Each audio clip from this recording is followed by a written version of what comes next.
말씀 나누겠습니다. 오늘 말씀의 제목은 언제나 지금입니다.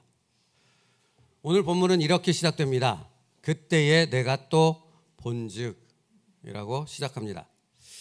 느헤미야는 계속해서 무엇인가에 대해서 말하고 있습니다. 그러니까 뭔가 이어지는 연속적인 부분을 말하고 있다는 의미입니다. 그래서 그때 내가 또 본즉이라는 표현은 이미 앞에서 두 번이나 더 사용한 적이 있습니다. 13장 10절 말씀에 보면 내가 또 알아본즉이라는 표현을 사용하고 있고 15절 말씀에서는 그때에 내가 본즉이라는 표현을 통해 동일한 표현을 사용하므로 계속되는 그 무엇인가 그 메시지를 전하고 있다는 사실을 밝히고 있습니다. 그러면 10절, 15절, 23절의 말씀을 함께 살펴보므로 느헤미야가 어떤 메시지를 전하고 있는가 하는 부분을 좀 더 명확히 이해할 수 있겠지요. 10절부터 봅니다. 10절이요. 우리 같이 한번 읽겠습니다. 시작. 내가 또 알아본즉 레위 사람들이 밭을 주지 아니하였으므로 그 직무를 행하는 레위 사람들과 노래하는 자들이 각각 자기 밭으로 도망하였기로. 여러분 무슨 말이냐면 마땅히 감당해야 될 사명을 저버리고 레위 사람들이 어디론가 다 뿔뿔이 흩어져 버렸다라는 말의 의미입니다.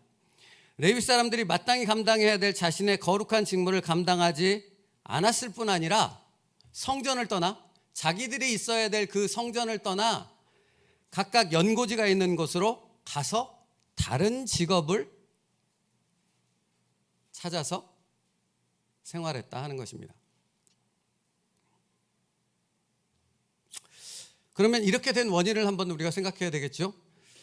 그러면 레위 사람들이 마땅히 있어야 될 성전의 직무를 버리고 왜 연고지로 돌아가 각각의 직업을 선택하는 그 결과를 만들어낼 수밖에 없었는가? 그 원인은 11조에 있었다라고 성경은 말하고 있습니다. 이스라엘 백성이 마땅히 하나님께 드려야 할 11조를 오랜 기간 드리지 않았던 것입니다. 그로 인해 성전에서 봉사하는 레위인들의 생계가 어려워졌고 결국 견디다 못한 레위인들은 생계를 위해서 연고지를 찾아 직업을 가질 수밖에 없었다. 그래서 성전을 떠나게 되었다라고 설명하고 있는 것입니다. 그러므로 10절 말씀에 내가 또 알아본즉이라는 말의 의미는 이스라엘 백성이 하나님의 말씀을 따라 드려야 할 11조를 오랜 기간 드리지 않으므로 성전이 그 기능을 제대로 발휘하지 못했다는 사실을 느헤미야가 알게 되었다는 것입니다. 계속해서 15절의 표현을 볼게요. 15절 말씀 또 같이 읽을게요. 15절입니다. 시작. 그때 내가 본즉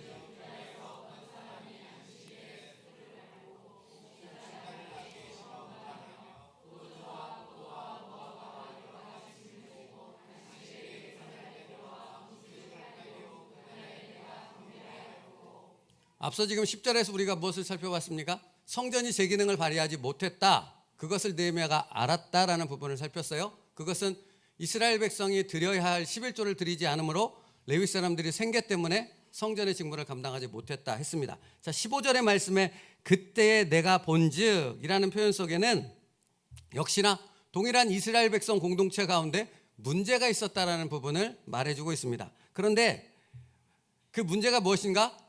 이스라엘 백성이 아닌 어떤 사람들이 예루살렘 성에 들어와서 장사를 했다라는 겁니다. 여러분 장사를 하는 게 문제가 될 이유가 있습니까? 없지요. 근데 그 장사를 언제 했느냐가 문제가 되는 것입니다. 그들이 장사를 하러 들어왔는데 막 이렇게 되게 화려하게 펼쳐놓고 장사를 왕성하게 했는데 그때가 언제냐면 안식일이었다는 겁니다. 하나님 앞에 거룩하게 지켜야 될 그 안식일 날 포도주와 포도와 무화과 등과 같은 음식물을 팔았다라는 것입니다. 여러분 안식일은 온전히 하나님께 집중하며 하나님을 경배하며 찬양하는 소리로 가득해야 되잖아요. 그런데 그렇지 않고 장사치들의 그 물건을 파는 소리와 그것을 사기 위해 흥정하는 물건을 사는 사람들의 그 소리로 가득했다라는 것입니다. 하나님의 임재와 하나님의 영광을 찬양하는 소리는 어디에도 들리지 않는 상황이 되어졌다는 겁니다. 여러분 이 얘기를 들으면 신약 성경에 어떤 부분이 떠오르지 않습니까? 마치 예수님께서 채찍을 휘두르고 상을 뒤엎는 과격한 행동을 했던 그 사건이 기억나지 않으십니까? 왜 그랬습니까? 기도해야 될 하나님의 집을 장사하는 도구로, 자신의 이익과 욕심을 채우는 그 도구로 바뀌어졌던 성전을 깨끗이 치우시는 성전 정화 사건이 생각이 나는 것입니다. 똑같았다는 것입니다. 안식일에 마땅히 있어야 될 하나님의 경배는 없고 장사치들의 욕심 가득한 그 소리들로 가득했다 하는 것입니다. 안식일을 지키라고 명령하신 하나님의 뜻은 어디 있습니까? 안식일 하루에 있습니까? 그렇지 않습니다. 안식일을 지키라고 명령하신 하나님의 뜻은 안식일에 하나님께 집중함으로 그 하나님으로부터 받은 그 은혜로 인하여 나머지 6일 동안도 하나님의 임재 가운데 살 수 있는 힘을 안식일에 얻게 하신 것이죠. 그러므로 단순히 안식일을 지키지 못한다는 것은 안식일 하루의 문제가 아니라 한 주간의 삶을 얘기하는 것이고, 그 한 주간의 삶은 우리의 계속된 평생의 삶이 하나님의 은혜 가운데 살 수 없게 되어졌다는 것을 의미하는 것입니다. 안식일마저도 거룩하게 지키지 못한다면 도대체 나머지 모든 삶의 시간들을 하나님께 집중하며 말씀 아래 살아간다는 것은 불가능한 일이겠지요. 여러분, 그래서 느헤미야가 그 사실을 알고 안식일을 거룩하게 하기 위해서 개혁했다 하는 것입니다. 여러분, 앞서 우리가 11조를 살펴봤는데요, 11조의 의미와 안식일의 의미가 동일한 부분이 있어서 잠깐 점검해보고 넘어가겠습니다. 11조를 드리라고 명령하신 이유가 무엇입니까? 하나님의 것 10분의 1 그리고 10분의 9는 너희의 것이니까 딱 구분되어져서 삶을 살아라, 이것을 말씀한 것입니까? 그 의미가 아니죠. 11조를 명령하신 하나님의 뜻은 10의 10 모두 다 하나님께서 내게 선물로 주셨다라는 것입니다. 그런데 그 11조를 10 중에 하나를 하나님 앞에 드림을 통해 하나님께서 내게 모든 것을 주셨다라는 사실을 늘 잊지 말고 기억하라는 의미가 11조에 담겨 있습니다. 그러면 여러분, 안식일은 다르겠습니까? 7일 중에 하루인 안식일을 하나님 앞에 거룩하게 지킴으로 하나님 앞에 서는 그 임재 연습을 하게 되어졌을 때 그것은 곧 무엇을 의미하는 것입니까? 7일이 온전히 다 하나님 앞에 살아가는 그 은혜의 삶이 되어져야 함을 우리에게 기억하라고 말씀하시는 것이죠. 사랑하는 성도 여러분, 11조를 얘기할 때마다 어떤 사람들은 이런 얘기를 합니다. 내가 수고했고 내가 열심히 했는데 도대체 하나님 앞에 감사해야 될 이유가 무엇이 있는가? 여러분, 이 부분의 답은 사실은 명확합니다. 어떤 부분에서요? 여러분, 내가 수고하고 일한다고 반드시 그 수고한 대가가 나한테 옵니까? 내가 수고하고 일하면 그 수고한 대가를 받으면 그걸로 인해서 나는 행복한 삶을 늘 누리며 살아갈 수 있습니까? 그러면 이 세상이 그럴 수, 지금의 이 상태가 되어지지 않겠지요. 하나님의 은혜가 없으면, 하나님의 돌보심이 없으면 우리의 삶은 수고의 대가를 아무리 얻는다 할지라도 염려와 근심으로 가득할 수밖에 없기 때문에 그렇습니다. 우리 성경 한 구절만 읽을게요. 전도서 2장 22절부터 23절입니다. 우리 같이 읽겠습니다. 시작.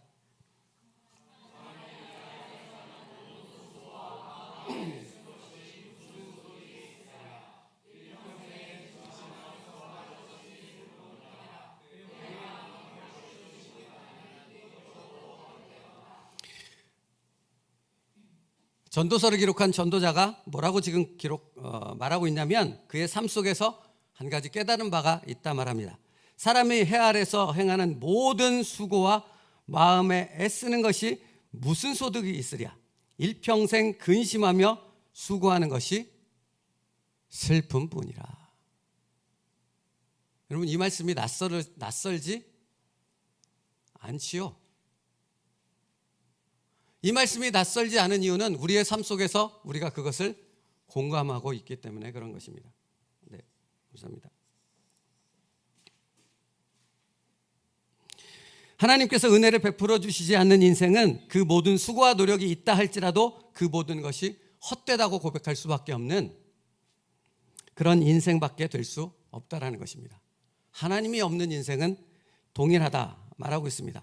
근데 이 전도서 마지막 부분에 뭐라고 말하냐면 그의 마음이 밤에도 쉬지 못하나니 이것도 헛되도다라고 말합니다. 여러분 이게 무슨 말인지 아십니까?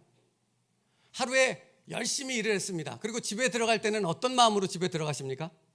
내가 편히 쉬고 재충전하리라. 그러고 들어가는 것 아니겠습니까? 근데 집에 들어가서도 우리의 마음과 생각은 온통 뭘로 가득해 있습니까? 집에까지 일 가지고 들어가잖아요. 그리고 계속 성공, 내가 해야 될 일, 그 계획, 또 그것에 대한 염려와 근심을 내려놓지 못한다는 것입니다. 쉬고자 들어가는데 쉴 수가 없는 것입니다. 그렇죠? 근데 여러분 이게 하루의 일과만 그렇습니까? 인생 자체가 그렇다는 것을 여러분 알지 않습니까? 젊었을 때 열심히 일하지 않습니까? 왜요? 나중에 노후에 늙어서 편안하게 살리라. 내가 안정된 삶을 꾸려놓고 집도 있고 뭣도 있고 뭣도 있어서 편안하게 안식을 누리며 즐겁게 살아보리라 하고 열심히 돈을 모으고 집을 사는 것 아니겠습니까? 그런데 어떻습니까? 여기 연세 많으신 권사님, 집사님들, 나이 많아 내가 준비한 것들이, 내가 계획한 것들이 그대로 이루어집니까? 그렇지 않다라는 것입니다. 내 계획대로 되지 않는다는 것입니다. 사랑하는 성도 여러분, 그래서 성경은 말하는 것입니다. 하나님 안에 있을 때 참된 안식은, 참된 만족은 얻게 되어진다. 하나님 안에 있지 않는 인생은 그러므로 답이 없다라는 것입니다. 아무리 돈이 많은 재벌이라 해도 자신이 원하는 것을 다 갖지 못하지 않습니까? 서로 어떤 사람이 권력과 부귀와 영화와 인기 모든 것을 다 가졌다 할지라도 그 사람이 영원한 만족을 얻지 못하는 이유가 바로 여기에 있습니다. 영원한 만족은 오직 하나님께로부터만 나올 수 있기 때문에 그렇습니다. 이것을 말씀하는 성경 구절 하나 또 같이 읽을게요. 고린도후서 3장 4절부터 5절입니다. 같이 읽겠습니다. 시작. 우리가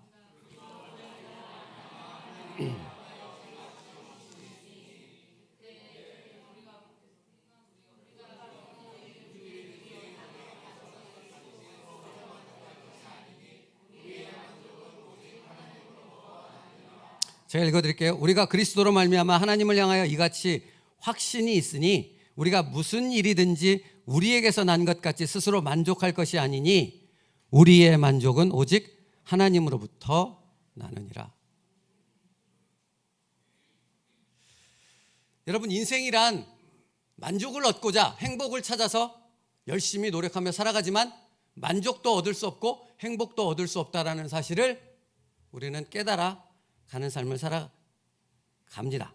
오직 만족은 하나님께로부터 나기 때문입니다. 이거 생각하는데 갑자기 비행기가 딱 떠올랐습니다. 여러분 비행기 좌석도 돈에 따라 매우 극단적으로 구분된다는 사실을 아시죠? 저는 타본 적이 없는데 퍼스트 클래스에 타면 다르다면서요. 서비스도 다르고 좌석의 크기도 다르고 뭐 여러 가지 다 다르답니다. 죽기 전에 한번 타보려고 하나님 앞에 기도 중에 있습니다. 여러분 근데 중요한 건 그 퍼스트 클래스에 한번 타는데 비용이 상상을 초월하더군요.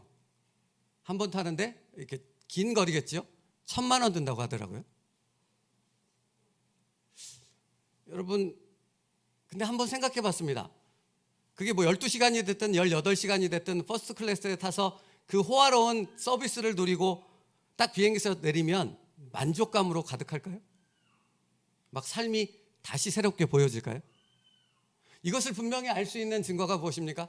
수억 원짜리 차를 타고 수십억 원짜리 집에 살고 수천억 원의 재산을 가지고 있으면 그 사람에게 영원한 만족이 있습니까? 그저 일시적인 만족을 반복할 뿐이죠. 그러면서 허무함을 느낄 뿐입니다. 그렇게 될 수밖에 없는 것은 우리의 만족은 오직 하나님께로부터 나오기 때문에 그런 것입니다. 우리를 만드신 그 하나님으로부터만 만족이 나올 수 있습니다. 그래서 그것을 아는 사람은 이렇게 고백하는 것 아니겠습니까? 여호와는 나의 목자시니 내게 부족함이 없으리로다. 진정한 만족을 아는 사람이 드리는 고백인 것입니다. 그러므로 여러분 우리가 단순히 교회에 나온다고 예배를 드렸다고 해서 모두 다 영원한 만족을 얻을 수 있는 것은 아닙니다. 영원한 만족은 어떻게 임하는 것입니까? 내가 우리의 마음을 온전히 하나님 앞에 집중했을 때 우리의 만족은 임할 수 있습니다. 우리의 삶이 하나님의 안에 들어갔을 때 영원한 만족이 임할 수 있는 것이지, 내가 종교인이라 해서 하나님 밖에 있는데 영원한 만족이 내 안에 임하지는 않는다라는 것입니다. 그러므로 사랑하는 성도 여러분, 등대 밀려서 이 자리에 참석했을지라도 이 시간 하나님의 말씀 앞에 우리의 마음을 온전히 집중할 수 있는 저희들 될 수 있기를 축복합니다. 하나님이 여러분의 삶 가운데 응답하실 줄 믿습니다. 그러므로 여러분, 11조와 안식일을 명령하신 하나님의 뜻은 무엇입니까? 하나님께만 집중하라는 것입니다. 그것을 통해 영원한 안식을 누리라고 말씀하고 있는 것입니다.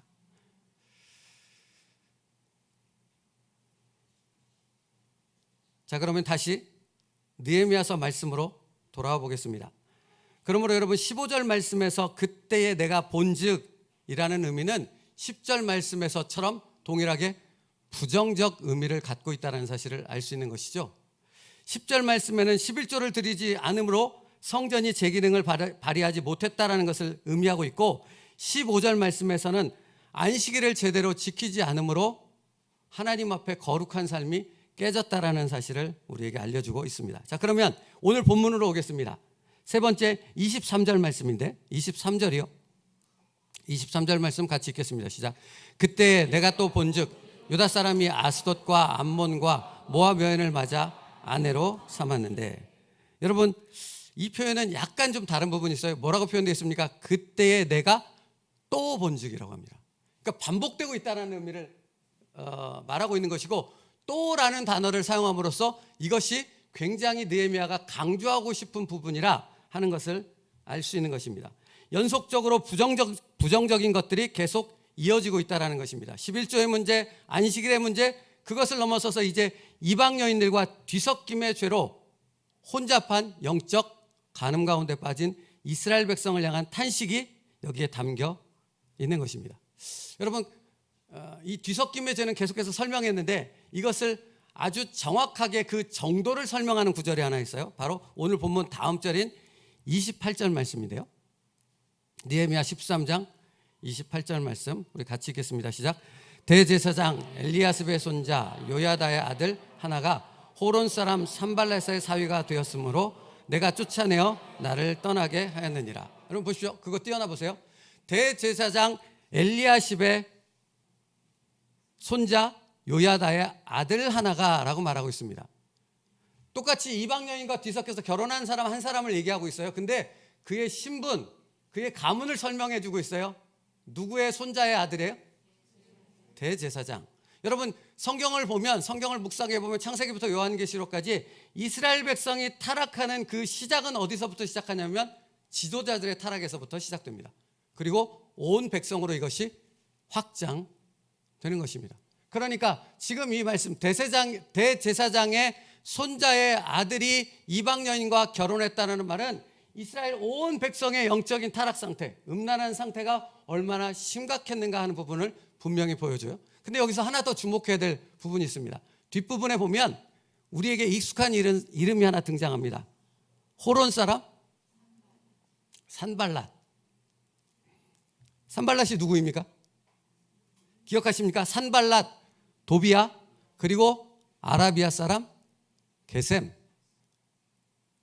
에스라서에도 반복되고 있고 느헤미야서에도 반복되고 있어요. 이들이 누구입니까? 산발랏, 도비야, 게셈. 이들이 누구입니까? 이 세상 온 수많은 사람들 중에 이스라엘 백성이 망하고 예루살렘 성이 다시 무너져 버리기를 간절히 바라는 사람 세 사람을 꼽으라면 누가 있습니까? 산발랏, 도비야, 게셈이라고요. 근데 중요한 건 여기 지금 뭐예요? 대제사장의 손자의 아들이 이방 여인과 결혼했는데 그 이방 여인이 누구의 딸인 거예요? 네, 이스라엘이 가장 멸망하기를 바라는, 그래서 모든 교활한 수단과 방법을 가지고 이스라엘을 무너뜨리기 위해서 수십 년간 계속해서 힘쓰고 있는 사람, 바로 그 사람 산발랏, 그 사람의 사위가 되어졌다는 겁니다. 이게 무슨 일입니까?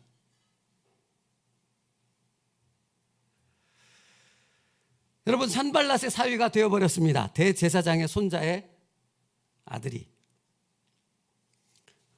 자, 여기서 여러분 저를 잠깐만 봐주시겠어요? 여러분이 한번 느헤미야가 되기를 원합니다. 무슨 생각을 할까요? 저도 가만히 말씀 준비하는 걸 멈추고 느헤미야가 되어져서 가만히 눈을 감고 묵상을 해봤습니다. 딱 이런 단어가 떠오르지 않습니까? 첩첩. 퀴즈인데. 첩첩산중. 산을 넘었더니 또 산이 있습니다. 또 하나를 넘었더니 산이 계속되는 겁니다. 도대체 나아갈 수 있는 힘을 잃어버리는 것이죠. 느헤미야의 신앙개혁은 계속되었습니다. 11조를 개혁했고 안식일을 개혁했습니다. 그것 하나하나 하는 것이 쉬웠겠습니까? 얼마나 힘든 시간들이었겠습니까? 그런데 그것이 끝났음에도 모든 것이 끝나지 않습니다. 더 큰 문제가 지금 느헤미야 앞에 떡 버티고 있는 것입니다. 바로 그것이 내가 또 알아본즉 그때 내가 본즉 그때 내가 또 본즉이라는 계속된 표현 속에서 느헤미야가 말하고 싶은 요지입니다. 첩첩산중이었다라는 것입니다. 느헤미야가 이런 생각을 했을 것 같아요. 도대체 끝이 있는 거야?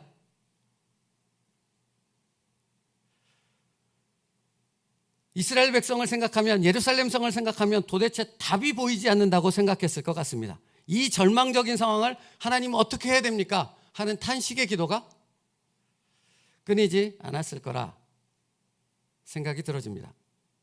믿음이 연약한 저의 생각으로는 느헤미야가 그것으로 인하여 영적 침체에 빠지지 않았을까 하는 생각까지 들었습니다. 그런데 여러분, 정말 놀라운 것은 느헤미야는 절망하지 않았더라고요. 그는 절망하지 않고 오히려 무엇을 했습니까?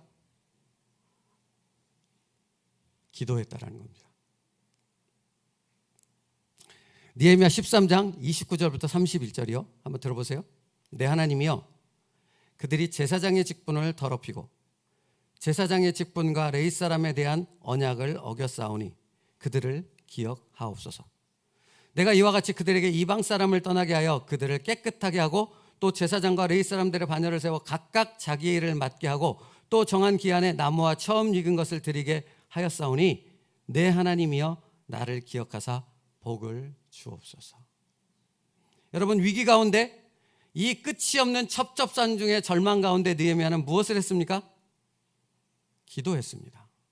내 하나님이여, 내 하나님이여. 여러분, 느헤미야가 이렇게 절망 가운데, 그 절망적인 이스라엘의 상황 가운데 기도할 수 있었다는 것은 누구를 신뢰했기 때문에 그런 것입니까? 하나님만을 신뢰했기 때문입니다. 느헤미야가 하나님 안에 있었던 것입니다. 그러므로 사랑하는 성도 여러분, 여러분의 마음 가운데 절망과 낙담하는 마음, 실망이 찾아올 그때가 뭐 할 때입니까? 기도할 때입니다. 여러분 아십니까? 기도하면 뭐가 바뀌는지 아십니까? 상황이 바뀝니까? 천만에요. 상황은 안 바뀝니다. 당장은 상황이 바뀌지는 않습니다. 근데 뭐가 바뀌는 줄 아세요? 하나님께서 당신의 마음을, 위기 가운데 있는 그 마음을 하나님의 은혜 안으로 이끌어 주신다는 겁니다. 그게 달라지는 겁니다. 그러므로 여러분, 기도하면 위기의 때가 변하여 은혜의 때로 바뀐다는 것입니다. 기도하면 하나님의 은혜의 샘물에서 말할 수 없는 그 은혜가 우리의 심령으로 공급되어진다는 것입니다. 그러면 뭐가 생기는지 아세요? 싸울 수 있는 힘이 생깁니다. 견딜 수 있는 힘이 생깁니다. 하나님께서 응답하신다는 그 믿음 가운데로 나아갈 수 있게 된다는 것입니다. 고린도후서 6장 2절 말씀에 그래서 사도 바울은 이렇게 말합니다. 이르시되 내가 은혜 베풀 때에 너에게 듣고 구원의 날에 너를 도왔다 하셨으니 보라 지금은 은혜 받을 만한 때요 보라 지금은 구원의 날이로라. 여러분, 여기서 말하는 은혜 받을 때가 언제입니까? 지금입니다. 내가 기도할 지금입니다.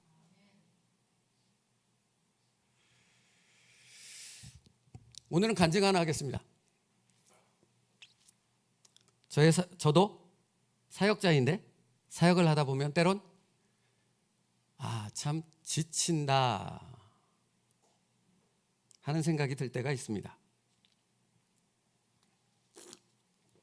뭔가 열심히 하고 있는데 그로 인한 결과물들을 볼 수 있는 듯 하면서도 보지 못하게 됩니다.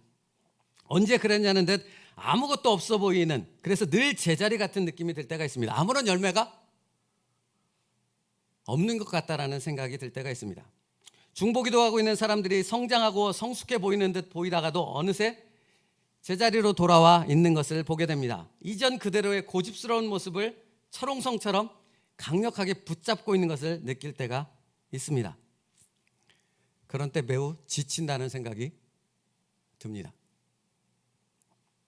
사실 이번 주 월요일 새벽이 저의 마음의 상태가 그랬습니다.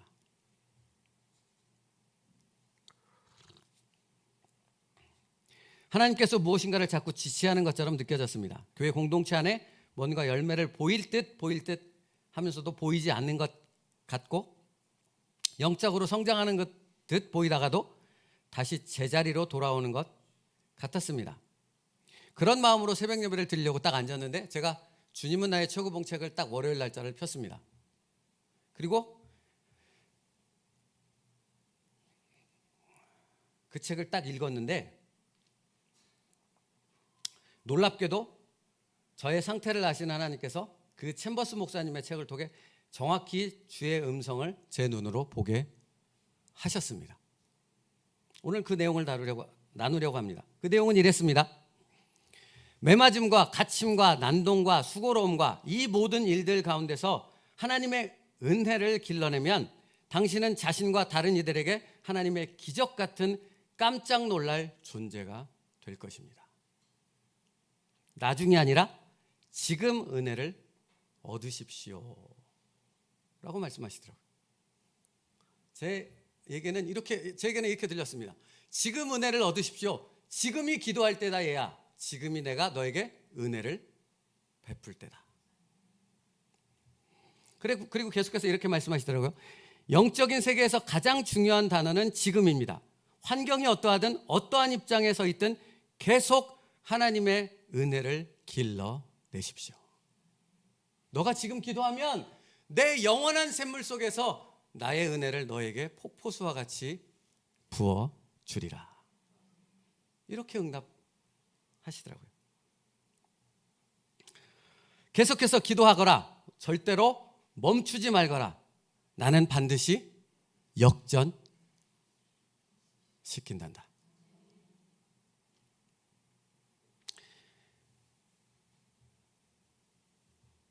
더 신기했던 건 뭔지 아세요? 제가 그런 어떤 마음에 여러 가지 어려움들이 있어서 그런 가운데 하나님 앞에 기도할 때 하나님이 이렇게 응답을 주셨을 뿐만 아니라 이렇게 단락이 나눠지면서 그 다음 어떤 말들을 적어 놓으셨더라고요. 거기에 제 눈이 이어졌습니다. 근데 제가 계속해서 오래 기도하고 있는 제목이 하나 있거든요. 근데 거기에 정확한 응답으로 그 말씀이 적혀 있더라고요. 정말 신기했습니다. 어쩌면 늘 경험하는 부분이기도 하지만 보십시오. 뭐라고 거기에 기록되어 있었냐면 이렇게 되어 있었어요. 아무것도 없는 자 같으나 뭐든 쌓아두지 마십시오.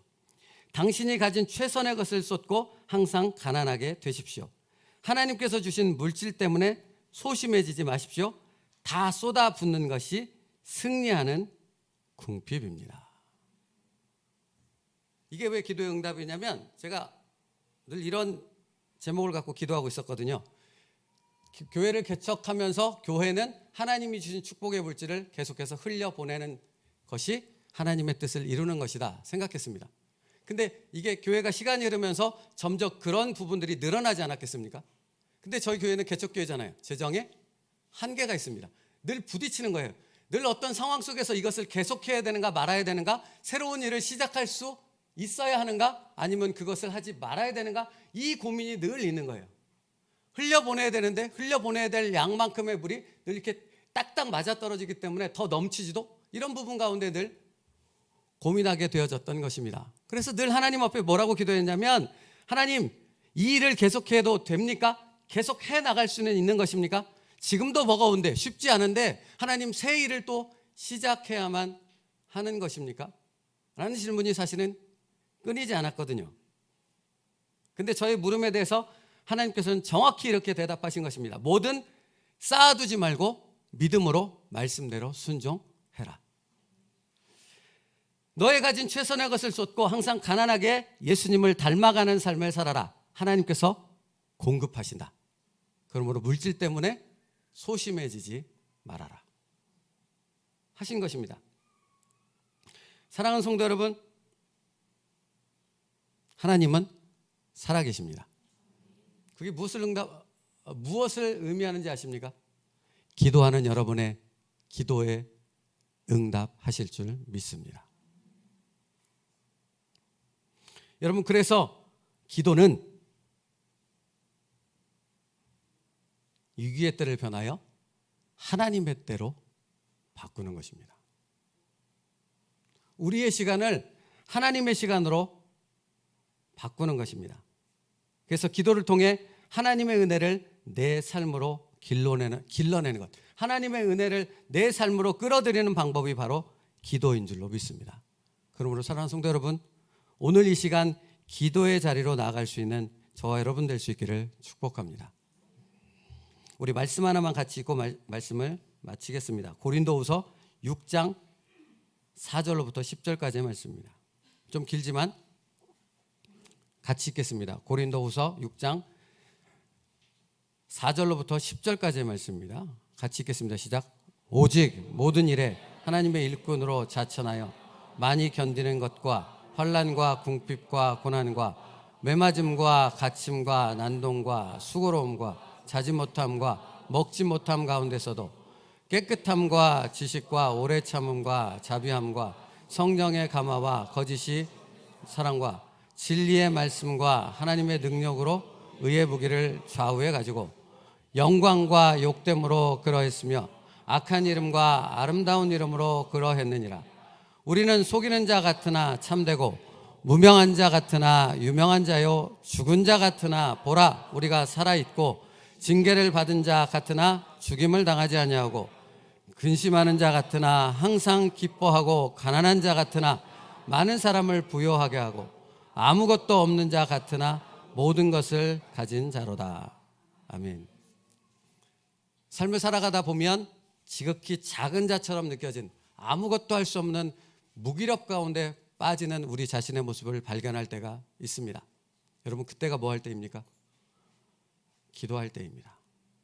기도는 그 위기의 때를, 그 어려움의 때를 하나님의 때로, 은혜의 때로 바꾸는 능력이 되어줄 줄로 믿습니다.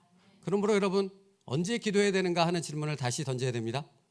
지금 기도해야 될 때입니다. 언제나 지금을 만들고, 그래서 언제나 지금이 되므로 하나님의 때, 하나님의 은혜를 걷어 올릴 수 있는, 하나님의 은혜를 내 삶으로 길어 올릴 수 있는 그런 능력과 축복의 삶, 영원한 만족을 누리는 삶을 살아갈 수 있는 저와 여러분 될 수 있기를 축복합니다. 느헤미야는 기도의 사람이었습니다. 그래서 그는 하나님의 은혜의 삶에서 하나님의 은혜를 자신의 삶으로 길어 올렸던 것입니다. 그래서 그는 그 위기가 계속됨에도 불구하고 그 첩첩산중과 같은 그런 삶 속에서 하나님 앞에 은혜의 찬양을 올려드릴 수 있는 믿음의 사람이 될 수 있었던 것이죠. 우리 세운누리교회 성도들도 느헤미야와 같이 기도의 사람 될 수 있기를 축복합니다. 하나님의 은혜의 셈에서 은혜를 길어 올릴 수 있는 그런 축복이 우리에게 있기를 간절히 바랍니다. 언제요? 언제나 지금이라는 것을 잊지 않는 저희들 될 수 있기를 간절히 바랍니다. 기도하겠습니다. 살아계신 하나님 감사합니다. 지금이 은혜의 때인 줄 믿습니다. 지금이 우리가 하나님 앞에 기도할 때이며 하나님의 은혜의 셈에서 놀라운 하나님의 은혜를 길어 올려 우리의 삶에 하나님의 능력과 역사로 가득 채워질 그 축복을 경험할 때인 줄로 믿사오니 하나님 아버지시여 그 살아계신 하나님 앞에 날마다 기도함으로 나아갈 수 있는 하나님의 복된 자녀들 되게 하여 주시옵소서. 예수님의 이름으로 기도 올리옵나이다. 아멘.